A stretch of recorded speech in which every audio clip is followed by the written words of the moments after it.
Southwest Fire Academy was established in 2015 as a response to the recognized need for quality, safe, and affordable fire and rescue training in Ontario. This is not your average fire college. SFA has high standards for their students, and it is their mission to teach and produce qualified, ambitious firefighters who are prepared to work hard to serve their communities. This is not a diploma mill. This is where you can learn strategic, aggressive firefighting from passionate, intelligent instructors who never forget why they were made to do this job. SFA is an accredited private career college that is regulated by the Ministry of Training, colleges, and universities, with a memorandum of understanding with the Office of the Fire Marshal. This means that SFA is an approved training provider with the OFM, and the programs are recognized in Ontario. Check out their pre-service and expanding selection of course offerings at southwestfireacademy.ca.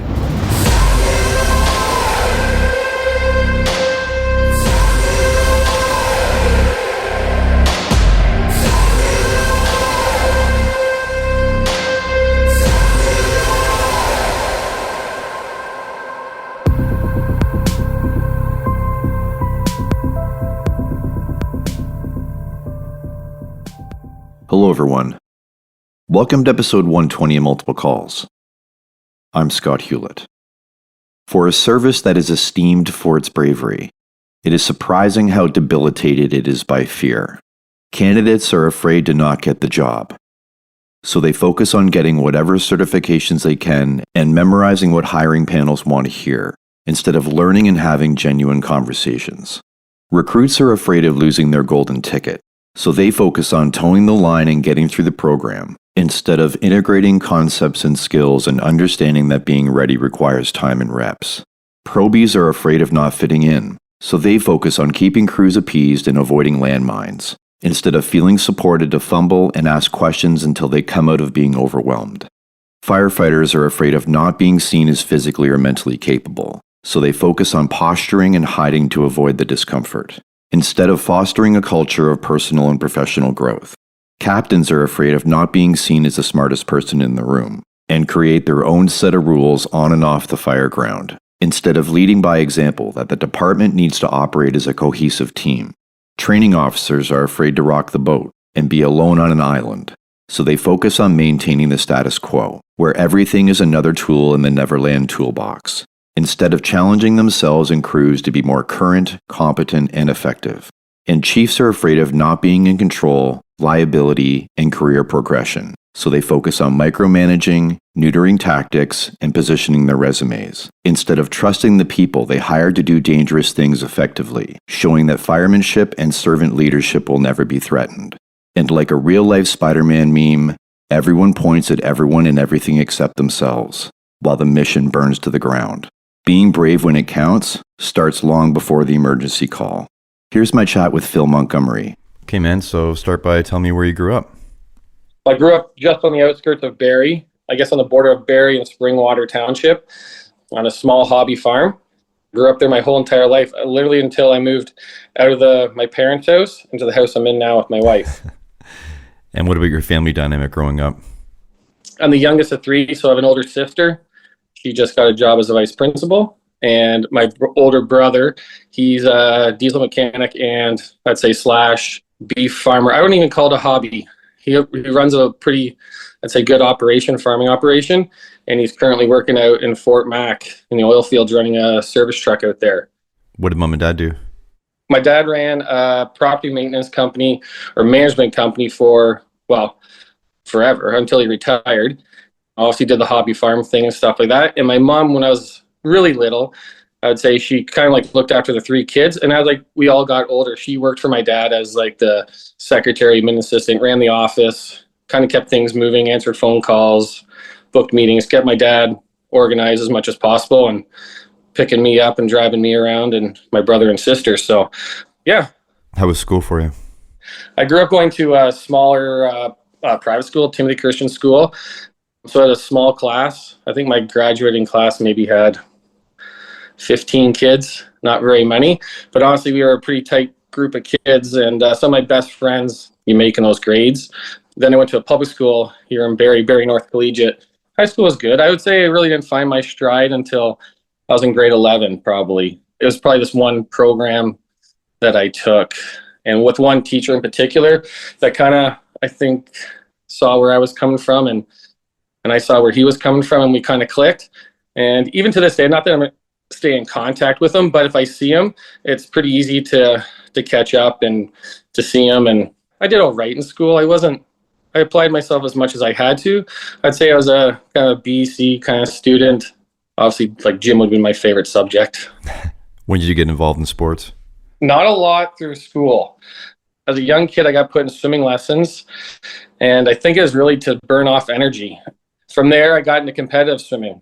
And ever since I was probably 9 or 10 years old, I was swimming for the Barrie Trojan Swim Club. And I swam all the way up until 18, 19 years old, competitively with them. And so it really didn't leave a lot of time for like school sports. The only thing I'd say I did in high school would have been run cross country, because it was in the fall and the swim season wasn't really in full steam. So I could go run cross country. It's kind of like good cross training to get back in shape for the swim season. And then swimming just kind of took over. So I probably swam closer to when I was like 17, 18, 19, and there probably 10 times a week I'm in the pool with dry land training. It was just kind of my life at that point. Like that was the sport. And it wasn't like I wasn't playing volleyball or football or basketball or anything like that. That was the sport that I was doing. So did you go pretty high up competitively? I had recruiting options. It just wasn't the route that I chose to go through. I would say I wasn't an independent learner. So like for me to go to University of College to sit in a classroom and like take notes and like write essays, that was definitely not like my strong point. Kind of knew I was going to either go to college or something along those lines. Like I applied to different colleges for like outdoor ed and things like that, but where that would have gone, I don't really know. I never pursued it. I swam high level, like national levels. I went to the Olympic trials in 2000, swam like summer nationals, things like that. But after really not choosing to go to college, university, your swim career kind of stops. There's not clubs for, well, at the time, there wasn't clubs for like people that were in university or college just swim at a high level, unless you swam masters. But then that's not really a high level. It's more swimming with like adults that were just looking to stay in shape. Right. Did you have many guides and mentors early on? In swimming, I'd say there's one person in particular that helped me get into swimming. His name is Chad Craddock. He was one of the swim instructors at the YMCA in Barrie that I would swim with. And he was swimming with the Trojans at the time and kind of, I think, suggested to me and my parents, like, hey, why don't you get Phil into the Trojans? And that's kind of how that went. So I always kind of looked up to him and mentored him. But like through swimming, I went to the summer camp. And I'd say probably the biggest influence in my swimming career would probably been the director of this swim camp. His name was Bob Dunkel, and he was the curator for the International Swimming Hall of Fame. And he was just one of those guys who could make you do things that you just couldn't think you could as a kid. Or he just had that way of like convincing you to do something. And it's like his motto was like, oh yeah, no problem. It's no problem. Like no problem. And even to this day, I always think of that. It's no problem. I can do this. It's no problem. I can figure it out. Like, and he'd be like, oh yeah, Phil, we're going to do this open water 10K kilometer swim. I'm like, I can't swim 10 kilometers. And he's like, well, you're going to try. And then all of a sudden it's like, okay, I did it. It just kind of built on those things. And he always had this way of just convincing kids to motivate and to get involved and try.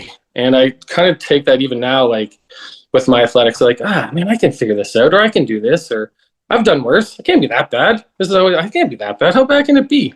And I kind of think, even till to this day, I still think of it. So I'd say in swimming, yeah, Bob Dunkel and Chad Craddock are really the guys that I looked up to, who kind of got me into swimming and that I mentored, like through my swimming career for sure. Did you do any jobs before the fire service? Yeah, obviously I did some landscaping and stuff like that with a good buddy of mine, like through like high school, the end of high school, before I got hired. And even after I got hired, we would do jobs together, like hardscaping projects and things like that. But I'd say that probably the main job that I had was working at a local, kind of all worked hand in hand, a local garden gallery, like a garden center. Through that, when I was actually away at fire school, my mom applied for a job for me at the city of Barrie, working in Parks and Rec. And again, the date goes back to my public school years. I went to school with all these kids, and all their dads worked at the city of Barrie in the Parks and Rec and municipal works. And so when I kind of applied, they saw my name. They're like, oh, Phil Montgomery. And I kind of had this little in a little bit. So I got hired. I did a phone interview when I was away at fire school. When I came home, I had a job right away working for the city of Barrie in Parks and Rec. And I did that up until I got hired with Central York Fire. So I worked essentially in the summertime. I pretty much drove a water truck, watering flowers. It seems kind of ridiculous. Spring and fall, we'd be doing like hardscape projects around town, between like replacing sod, sidewalks, interlock, planting trees, shrub beds, anything like that. That was kind of projects on the go within the city. And then in the wintertime, I got moved into the Molson Center. Drove a Zamboni one year for the Barrie Colts, so I got to watch a lot of hockey games. And the following winter, I actually drove a sidewalk plow. So I got some experience on different pieces of equipment. And then I guess back through high school a little bit, I worked at the local ski resort teaching snowboarding and skiing and things like that. But that really never, that was just like in high school, just on weekends or a Friday night sort of thing, nothing serious. I'd say my first real full-time job was working for the city of Barrie in the parks. What was the first exposure to the fire service? Like, what brought it on your radar? I guess jokingly, it was always like me and a good friend from public school. He was going to be the police officer. I was going to be the firefighter. And then in high school, I never really thought much about it. I didn't have a parent or a grandfather or anybody that was in the fire service. It was probably when I was in my grade 12 year. My parents were reading the newspaper. I actually think it was my mom. She saw this advertisement for the Toronto Career Fire Preparation course. And it was one night a week down at one of the training facilities in Toronto. It was like Wednesday nights for, it wasn't even that long, I think maybe 10 weeks. So I applied for it, I got accepted. And it was just kind of like a broad overview of what the fire service was all about. So even as an 18-year-old kid, I really didn't know. I'd never been to a fire hall that I could really think of outside of like as a young kid getting a tour of a fire truck or something like that. So my dad would drive me down every Wednesday night. He would do some paperwork and stuff like that, sit in the car at the training center. I would go into the training center, and every week is kind of something different. One week they talked about the classifications of fire. The next week is like fire extinguishers. The week after that, they talked about hazmat. And it was just a very broad overview of the whole fire service. And I'd probably say I was kind of hooked after that, because when I kind of came back, I had two friends from high school that I was pretty close with. One I was actually doing all the kind of like the landscaping with a little bit, like on the weekends and after, like at night and stuff like that. They were talking about going to this fire school in Texas. And I was like, I knew nothing about it. And the other good friend, his name is Matt, his dad worked for the Barrie Fire Department and was like, this is where all the guys are going to get the fire schooling. I knew nothing about it besides that these guys were going, and they asked if I wanted to go. And I honestly tagged along. I was like, okay, I'm in. When are you guys going? They're like, we're leaving in January. I'm like, this is October. I'm like, okay, I'll come. So I talked to my mom and dad. They're like, yeah, it's 12 weeks. We drove down together and I took fire school in Texas. I knew nothing about where I was going. I knew nothing. That was my fire schooling wrapped up in 12 weeks. I came home. I had my 1 and 2, my hazmat. You got some first aid through there. You had lots of opportunity to take different courses. You got your like some like LPG gas tech thing. I don't even know what they were. But I took whatever they had offered, I took it. And then from there, I came back and it was just like full steam ahead. It was like, okay, what courses? What's going to get me hired? So anybody I could talk to, how did you get hired? What did you do? Oh, you got to take these rope courses. You got to take this ice water course. You got to take this course. So I just started plugging away. I was like, okay, if I can take a course every season, so like 4 courses a year, I can keep plugging away at it. So that was kind of my goal, is that every quarter I would save up and take like a weekend course. And I just kind of keep plugging away and then applying. I would say it's probably my mom is really that kind of got me really involved in it. She might be regretting that now, but looking back, she's probably like, oh, darn, probably the best decision that ever happened. So what was the process of getting on, like, once you got what you needed? You always hear those things like, oh, you're too young to get hired. You're too young to get hired. You got to be 25 and 26. You got to have life experience, all this stuff. Honestly, it's crap. Some of the best advice I ever got, when I came home, I actually took the Georgian College pre-fire school. I was like, you know what? So if I have 2 fire certificates? So I went to night school and started taking it. And one of the instructors said, and it stuck with me, and I tell guys this to this day, if you want the job, make it your job getting the job. And I knew everything about getting hired at the time. I knew who was hiring. I was on emails. I was getting daily emails from other people. I was getting magazines. I knew everything about how to get hired. and I got hired young. And I think I earned every single piece of it. I wrote so many tests. I failed so many tests, but for me, writing tests was never easy. I had to do it like practice, practice, practice, practice. I wrote them. I was like, okay, I'm not doing good in the math. Okay, figure out the math. I would sit at home, learn how to do the math. And it was like reading comprehension. Okay. I would practice like reading paragraphs and answering questions. Like I did whatever it took to get hired. So when people say, oh, you can't get hired as a young person, I think it's crap. If you work hard for it and you earn it, you can get hired. Right place, right time, right department, 100%, you can get hired. And even like the interviews, I remember having go through the first couple times and it's like, ooh, that is not good. I wouldn't hire myself. Like, that's bad. And then you listen to other people like, well, what did you say for this answer? And you're like, and it finally clicked. Like the year I got hired with Central York, I had quite a few interviews that summer.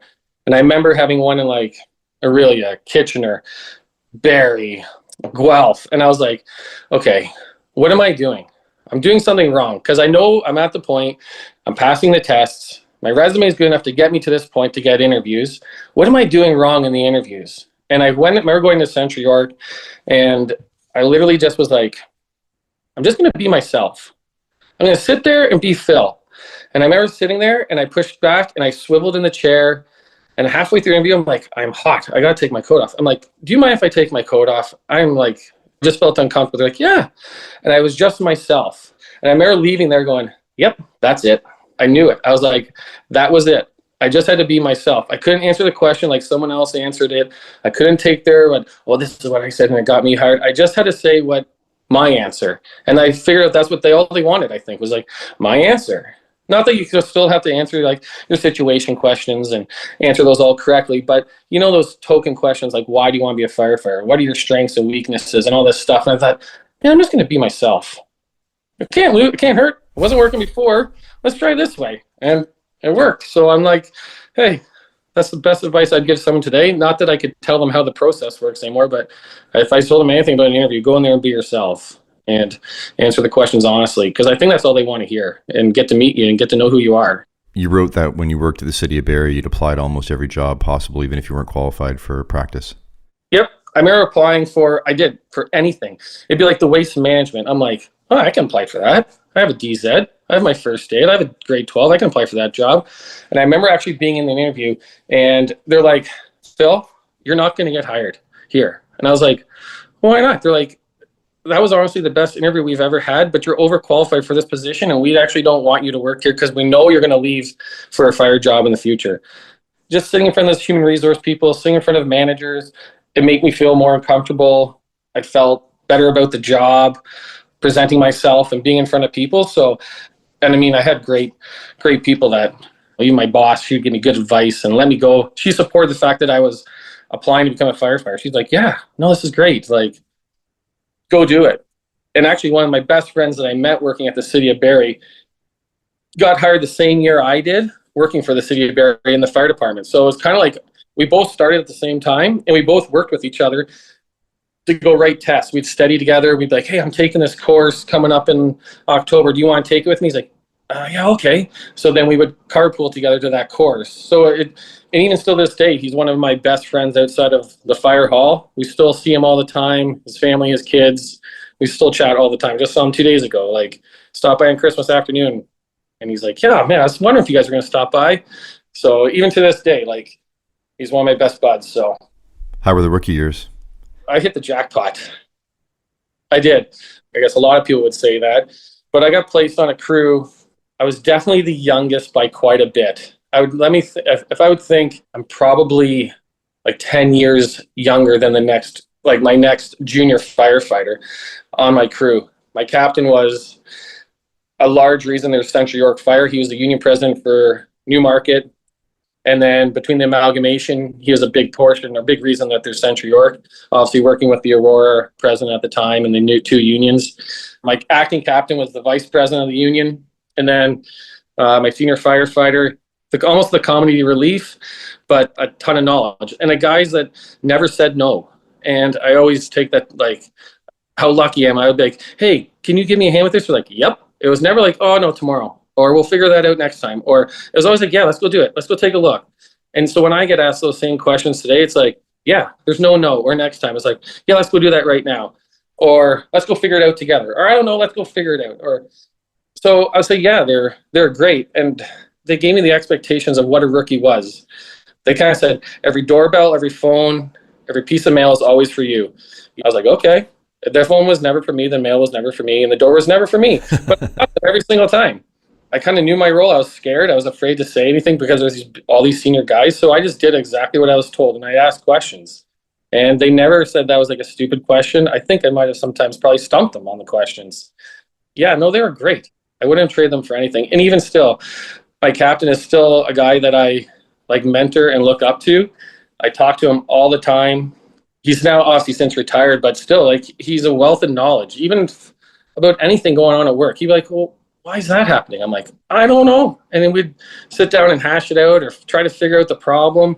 Yeah, and then my junior, when I got hired, the junior firefighter next to me is now my captain, which is kind of cool. Frank, he's my captain now.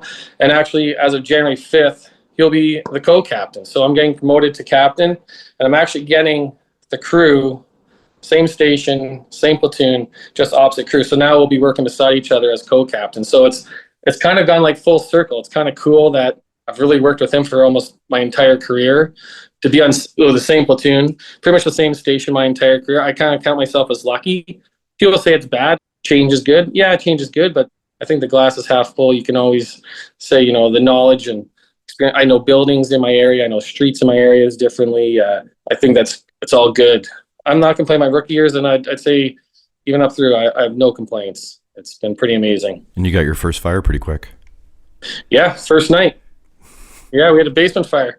First night on the job. Yeah, I won't forget it.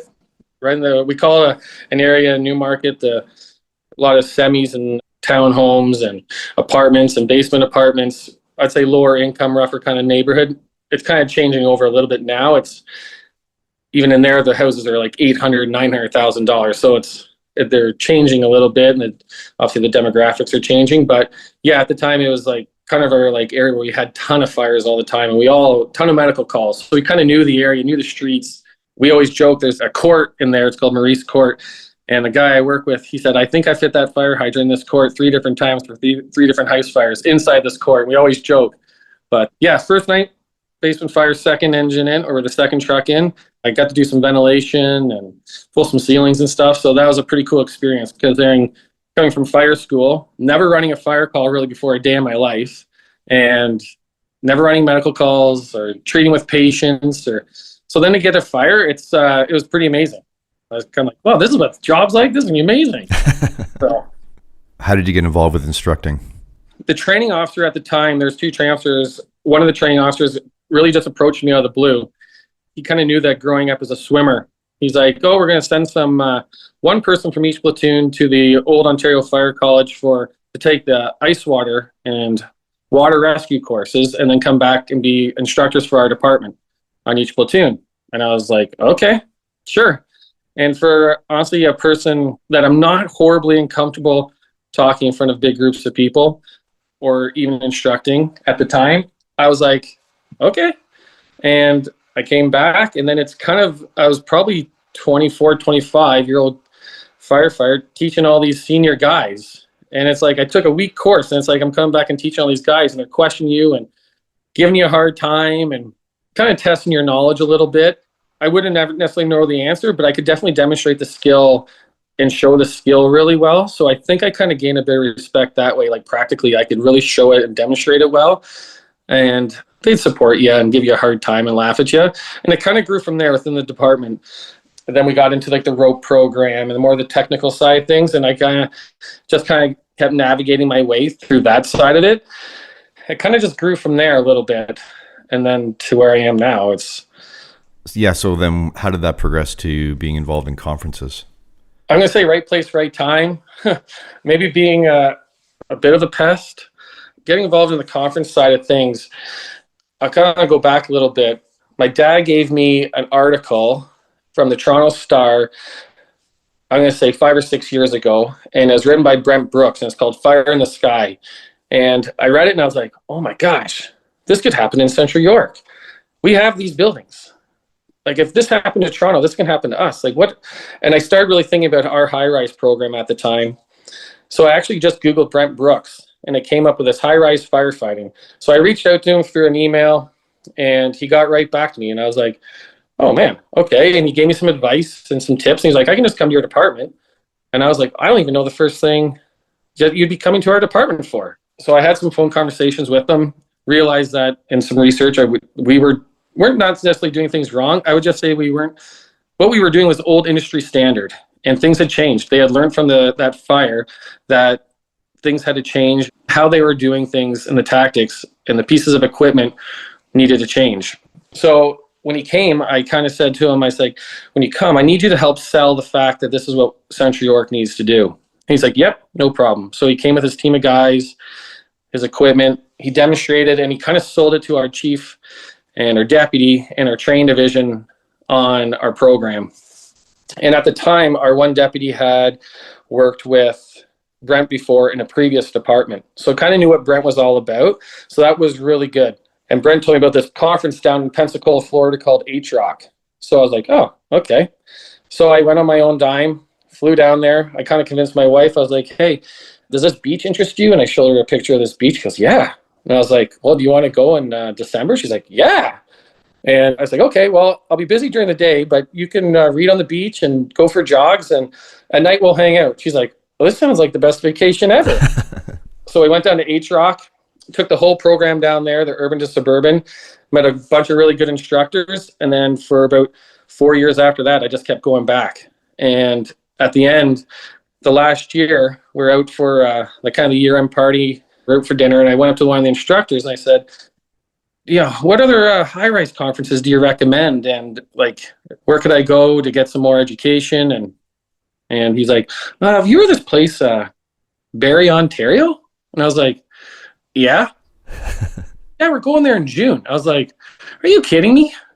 I was like, I live in Barrie. I was like, no way.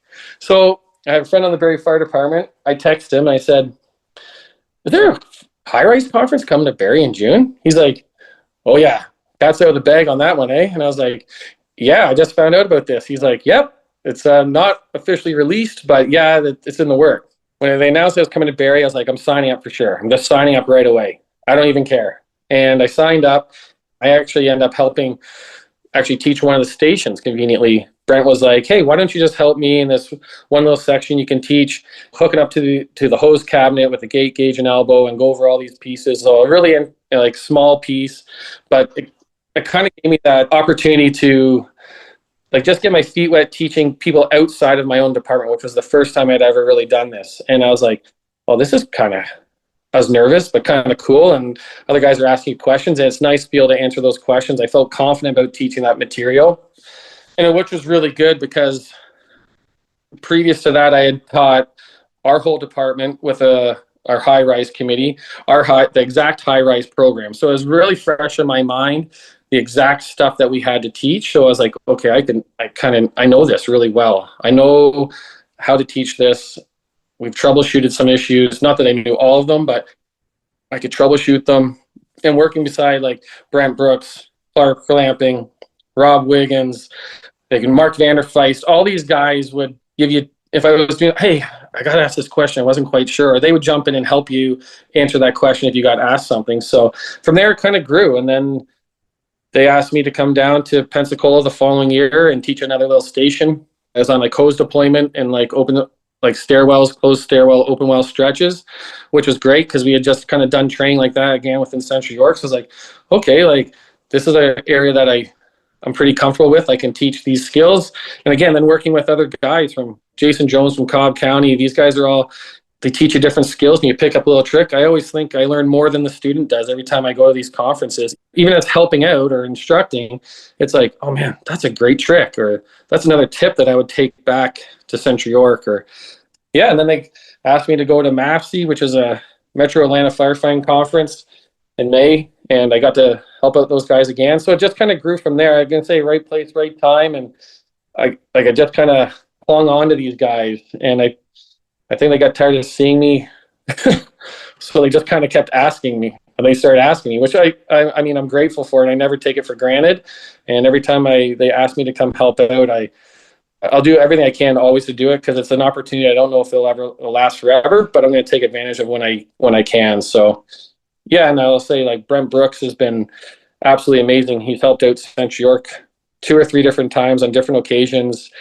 I text him pretty frequently about different issues and stuff that we might encounter or how to deal with it. And he's been great enough to let me come help out with a couple other local departments like near Barrie, which has been amazing. So, and again, I sit through his PowerPoint, I don't know how many times, and every single time it's different, and I learn something different every time. It's like, oh my gosh, how does this guy even do this? Like, it's amazing. So When did you decide to write for captain? well, the first opportunity that I had, I was on the fence about it for sure. I love the job and I love doing the job. I was young when it came around. I was only, I think, 30 when my first opportunity. I'd say that I was young to write for AC. It was always kind of said, well, either you work for the jerk or you are the jerk. I'm like, I don't know if that's the right attitude. And I never did it because I was like, I need my 5 best years as a pension. It was never about the money or the pension for me. It was more about, like, if you want to be in that position to make a difference, you have to actually write and get in that position. Like, you can't sit back and just complain. You have to move forward, or somehow put yourself in that position to move forward or to make that change. Obviously, having a great role model that was in that position, I was like, I want to be like that guy. I want to be him.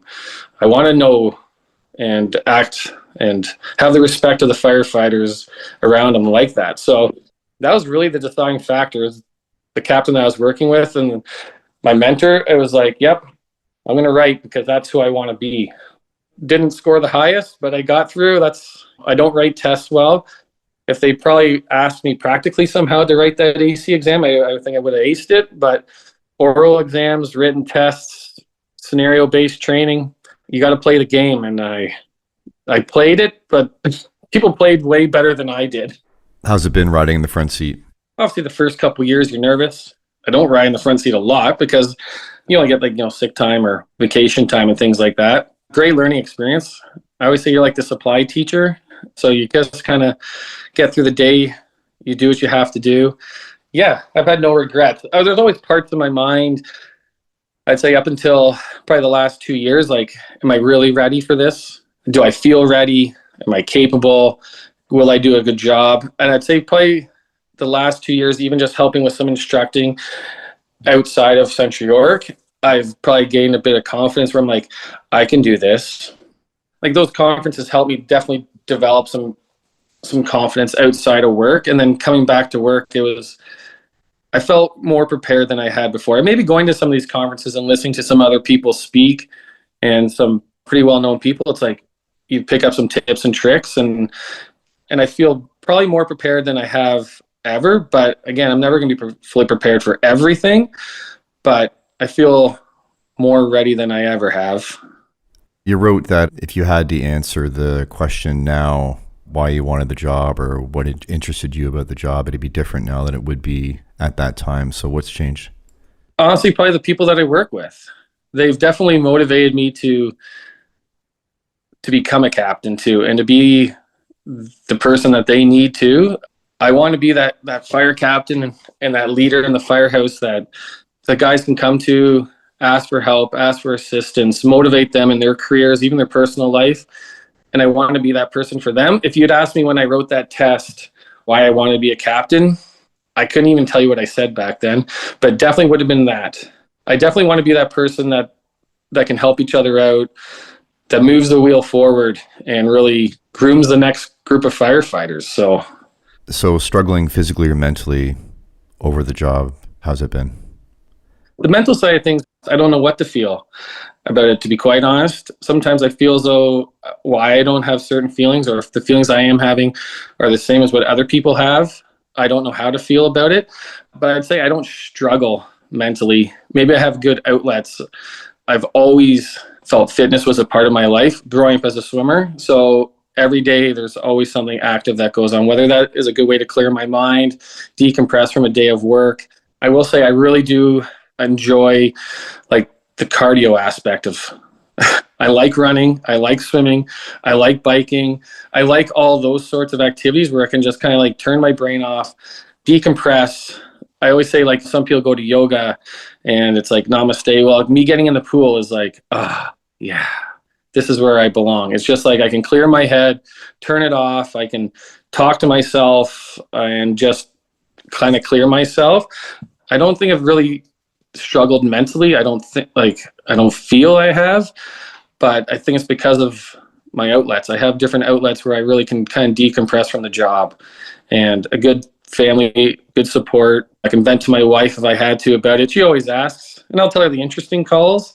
And she works in cardiac ICU, so she gets this. She knows what the emergency job's all about in a high stress situation. She gets it, but I don't vent to her or anything like that. Seriously, I tell her of our successes. Oh, we had a fire. This was the best fire. We did such a good job, or something like that. Like, but no, I don't feel as though I have. Have you seen others struggle around you at times, and how do you approach it as a captain now of the crew? Well, this is the tricky part. I would say I feel as though I read people pretty well, or I thought I did. I feel as though I actually might not read people as well as I thought I did. People have brought some stuff forward to me, and I'm like, oh man, I did not pick up on that, or I wasn't aware of that. So then, yeah, to approach it, I don't have a problem. I can say I'm very black and white, and I can approach the people. I can approach a subject pretty. I might not be happy about to do it, but I will approach it, and I'll look after it. I won't dance around. If you're doing a good job, bad job, if you're having a bad day, I'll approach it pretty quickly. And I'll say whether that might be a good thing or a bad thing, I'm not sure, but that's definitely the style that I currently have. I will be excited to see myself grow in this part of the captain's job as more of these things like maybe be brought forward to me or that I pick up on. I'm excited to see how I will handle this. The soft skill side. Yeah, I will say I probably will lack a bit of that, but I will lean on my acting captain for some assistance in this one big time. You mentioned biking, so you recently did a pretty big bike ride. Tell me about it. So 2 years ago, I tried to get into this bike ride. It's for the Canadian Fallen Firefighter Memorial, and it's from Hamilton to Ottawa, and it's on the weekend of obviously the memorial in Ottawa for firefighters. And 2 years ago, it was sold out. And then last year, I was down at FDIC, and I bumped into an old friend of mine that I did triathlons with. He's like, Phil, you should do this bike ride. I was like, oh man, I tried to get in last year, but it was waitlisted. He's like, oh, I know the organizer pretty well. I'll email him. So he emails me. A couple of days later, I get an email from Dave, and he's like, hey, do you want to, I understand you're interested in the bike ride. Do you want to join? We have a couple openings. Yeah, I'm in. Like, I'd love to. So we biked from, this past September, we biked from all the way from Hamilton to Ottawa, just over 550 kilometers. An amazing experience. If anybody is into road cycling and you want a challenge, this is a good one. It's a great group atmosphere. There's about 75 to 80 riders, well supported. You stop at fire halls all across Ontario. I jokingly said it was like a geography tour for myself, because you go down the 401 when you drive to Ottawa. Well, you never bike through all these small towns right across Lake Ontario, up through Kingston. Like, it was absolutely beautiful. And to ride with a group of firefighters, we had a blast. Like, you're just chatting the whole time and stopping at fire halls, chatting to all the different on-duty crews and seeing different fire halls. So to see that and experience it, so amazing. And to bike into Ottawa, coming down the Parkway, closed road, you come over the bridge and you see the memorial and all your family there, and the truck set up, the bagpipes playing. It tugs at the heartstrings, that's for sure. And it's a pretty cool experience. I will say that. And a good challenge. It's something to train for all summer. It kind of kept me motivated to ride my bike and to get out. And I'm definitely a goal-oriented person. I need that goal to motivate me to get out and do stuff. So I will be doing it again next year. I've definitely put my name forward again, and I'd like to get a couple more Central York firefighters to join me as well. So we have a nice group of us. So yeah, it was a cool experience though. How was the whole experience of that memorial weekend? Well, unfortunately, I couldn't stay for the memorial because we got there on the Friday night. The Saturday morning, I was flying to go hike the West Coast Trail. So my parents picked me up that night in Ottawa. We did the photos and the stuff by the memorial with the whole group. And then I pretty much left right away, drove home. And the next morning I was on a flight to Victoria to hike the West Coast Trail. So I didn't get to stay for the memorial, and that's partial the reason that I want to go next year. So as I can experience the whole weekend, the parade, the events, and the actual memorial. So that is on the bucket list for next year. Nice. How was the hike? Incredible. I went with a good group of friends, another guy from work, my wife and her good friend from work and her husband. And if you asked my wife right after I finished, she would probably say it's the hardest thing she's ever done. But I think if you asked her now, she would say it's probably the one of the most rewarding and beautiful things she's ever done. It is the most rugged, beautiful hike I've ever done. And the portions of Canada that I got to see, I think it describes Canada at its best. It's like a rainforest with this rugged terrain, with driving, sleety rain, fog. It was absolutely incredible to walk on some of these beaches and boardwalks. And it is definitely a bucket list hike. And I would tell anybody to go do it because it's truly what Canada is about. Like, it was incredible. So you've been deep into the high rise. What other topics do you find are like pulling at you to focus more on now? Hose deployment. I love the aspect of thinking about, like, okay, mid-rise buildings, garden apartments, walk-ups, buildings that are like 3-story mid-rise with no standpipe or sprinkler.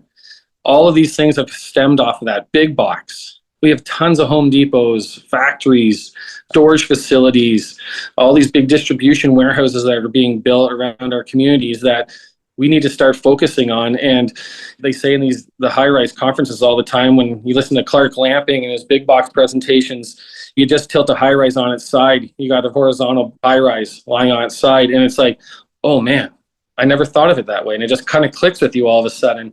I'd say he's been a big mentor of mine, definitely within the high-rise and giving me opportunity as well. Like, and I get another guy that I bounce ideas off of, or I call and I'll be like, hey, thinking about doing this. And he's like, well, you think about only going 250 feet deep into a building or 200 feet deep in a building. You got to think about that retreat time. And so, like, just thinking about different things and bouncing ideas off these other guys, it just keeps me wanting to keep developing our program within Central York. So the high rise was one portion of it, but now the mid rise, the garden style, the big box, are all just off of that. And it all relates back to hose deployments and designing the hose beds on the truck. So I love all that. Those would be the things that I'm really working on now. And more of my interests is everywhere. Oh, mid-rise deployment. Oh, I can take a conference on that. Okay, FDIC, I'm looking at mid-rise deployments and conferences. And that's where it's kind of stemming to now. And that's where I want to see our department grow and develop. Yeah, as the department grows, can you see yourself getting into speccing trucks? No, I know my role. I'll definitely put my input to the guys who are on the truck committees to have more ergonomical hose beds. But no, I know my place, and I'll stick to helping design the nozzles, picking hose, the hose loads, and working with what we have. I wouldn't get involved in the truck side of things. How's the rope program been going? That's been a big project. Our training division, along with 2 firefighters, came off the truck to teach our ops rope program. These guys hit a home run. They did phenomenal. So our station alone, all 40 of us there out of the station got trained and to the new ops standard.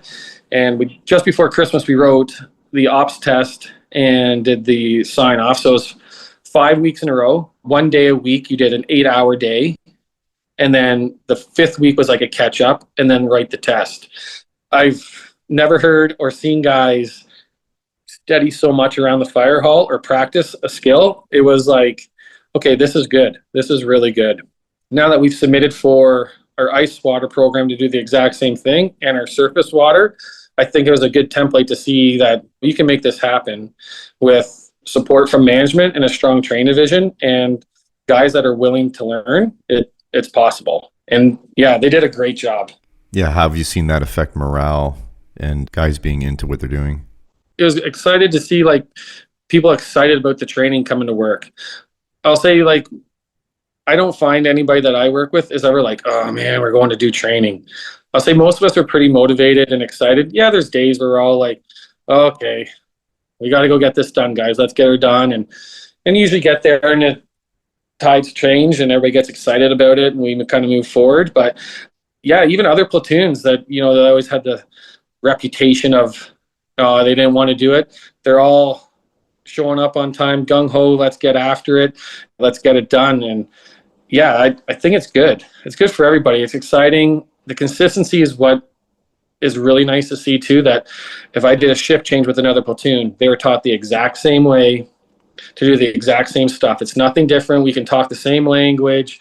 We were taught the same skills. We can set stuff up the exact same way. So to see that, it was really refreshing. It wasn't like, well, I do it this way and we do it this way. So it was nice to see that real consistency. And I'll say that we have the rope savant of Ontario.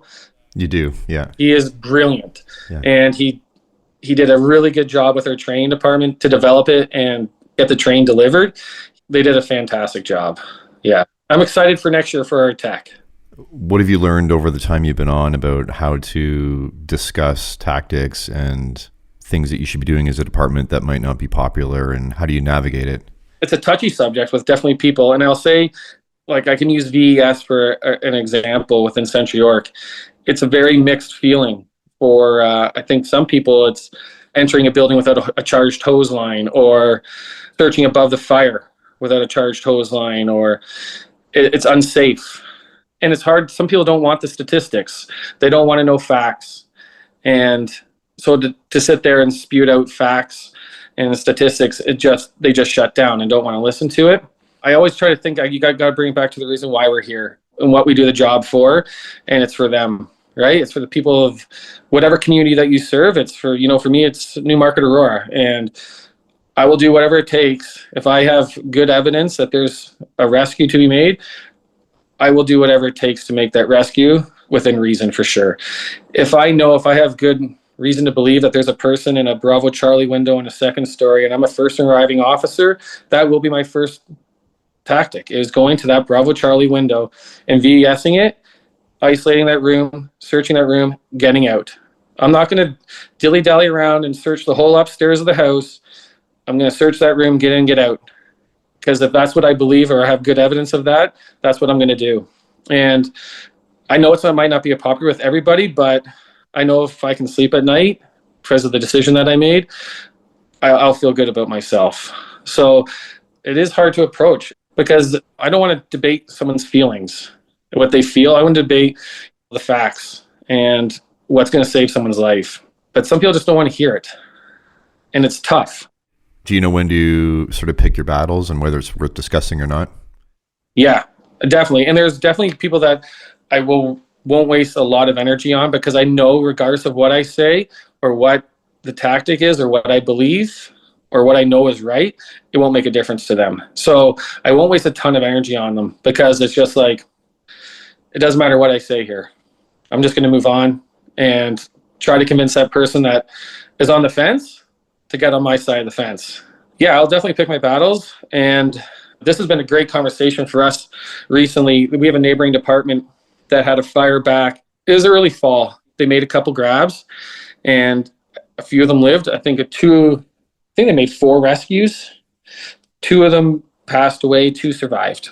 I don't know the exact, but this brought up really good conversation. It's a 2-story detached, fire coming on the first floor, known occupants on the second floor. Our platoon, or my 2 crews, we talked about this a lot. It's like, okay, we arrive, we know there's people upstairs.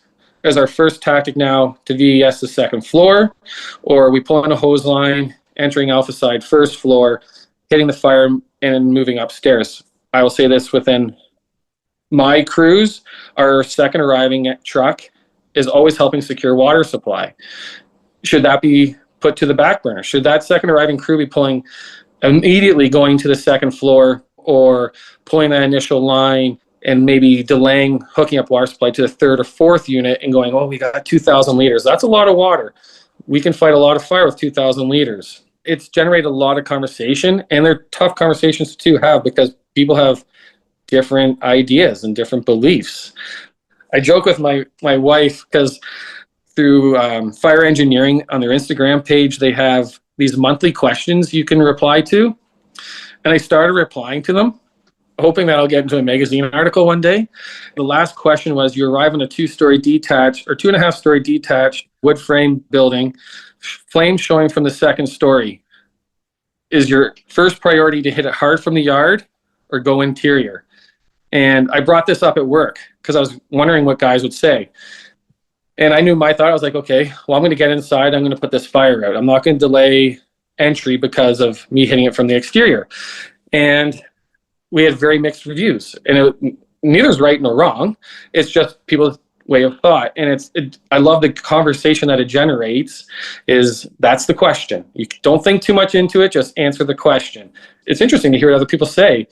But it brings up the conversation, which I like, and I like talking about fire, especially talking fire at work. It's like, what else should we be talking about? Let's talk about the job. And I definitely will have some conversations with my new co-captain on potentially trying some different things when we get to fires. Maybe delaying that securing water supply to the third or fourth in instead of making it that second unit in all the time. And if you think about securing water supply, not to go down the rabbit hole, they're 300 feet apart roughly all the time. If you park the furthest away from it, you're dead center in the middle, you're 150 feet from each way. To me, the driver should be able to pull that parts or the high vol and make that connection to the hydrant and to the truck. But usually you're closer to one side or the other. So what, you're pulling 100 feet?